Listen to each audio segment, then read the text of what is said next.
বেড়া বকরি দুম্বার দিকে খবর নাই, ঘুমায়া থাকে, তাই নাকি? মা খাদিজা একদিন রওনা হলেন, দেখি কি করে ঘুমাই, যাইয়া দেখে বেড়া বকরি দুম্বা ছেড়ে দিয়ে আমার আপনার নবী ঘুমিয়েছে। বড় বড় অজগর সাপ এসে নবীজির মাথার উপর ফনা ধরে ছায়া দিতেছে। খাদিজা বলেন, না না, এই রাখালের বকরি জংলার বাগে নিবে না। খাদিজা বাড়ির দিকে যায় আর ফিরা ফিরা চায়, এটা কেমন রাখাল রে?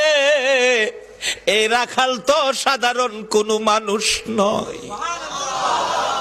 খাদিজা চিনে ফেলেছে, বেড়া বকরি দুম্বা নিয়ে বাড়িতে আসতে বলো আমার রাখালকে। আমার নবী দুপুর বেলায় বেড়া বকরি দুম্বা নিয়ে বাড়িতে রওনা হলে খাদিজা বাংলা রুমে বসে বসে দেখে, এটা কেমন রাখাল রে?